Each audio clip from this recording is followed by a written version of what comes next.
Welcome back. Right now, there's a big boost for the Shakopee Fire Department. The federal government awarded the city a huge grant to hire 12 full-time firefighters. That would nearly double the department. Here's Jennifer Hoff. The city of Shakopee just keeps growing. So too will its fire department. And at the helm, it feels great. A brand new chief. New fire chief of Shakopee, yeah. 3 months on the job, but nearly 2 decades with the department. Joe Simon says used to have more than 150 firefighters, none of whom, though, were full-time. We had a very strong paid-on-call volunteer force for a very long time. The problem is it's just not very dependable and it's not reliable. Response times more than 2 times the national standard. It's not quick, and we're able to solve that now. We just found out that we got a federal grant called the SAFER grant, and that's going to allow us to hire 12 additional full-time firefighters.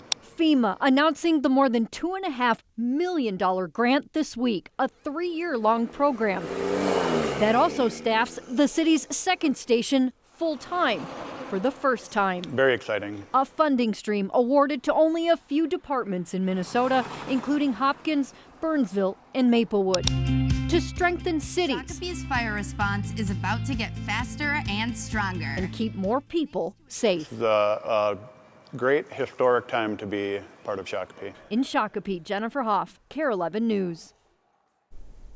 Now, applications to fill those new 12 spots officially open today. Chief Simon expects to finish hiring everyone by March. And once the grant expires, the new staff will be included in the city's budget.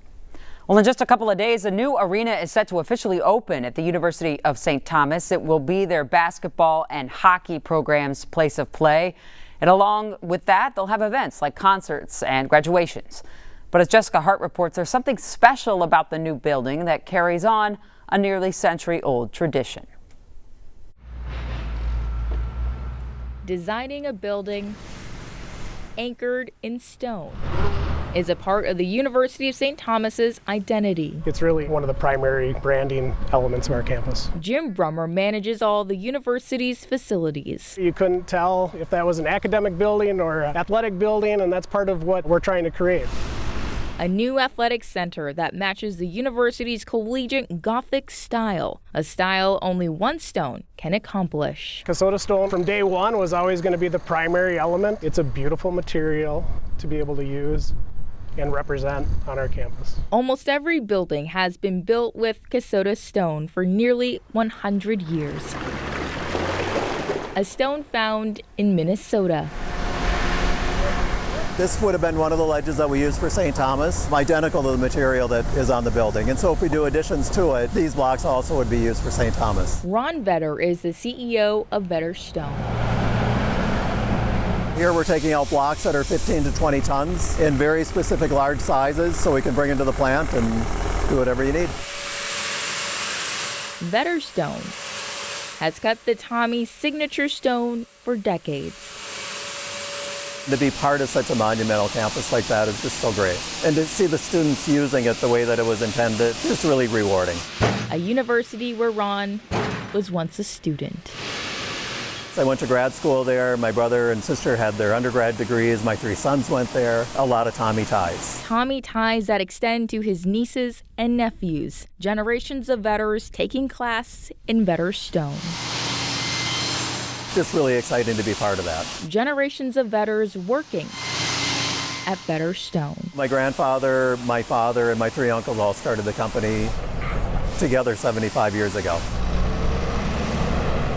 A third-generation family-owned business. My brother out in the quarry picks out every one of the blocks that goes on a project.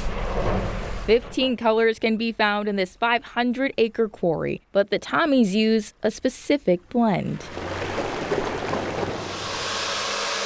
We'll make sure that we're getting exactly the same percentage in a new building of each color that we did in a previous building.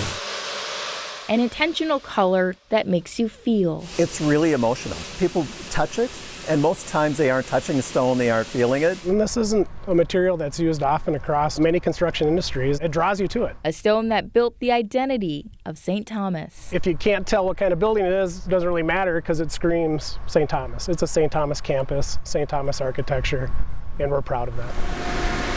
the benchmark of their campus. Tells a story of who they are. A stone that tells their story for generations.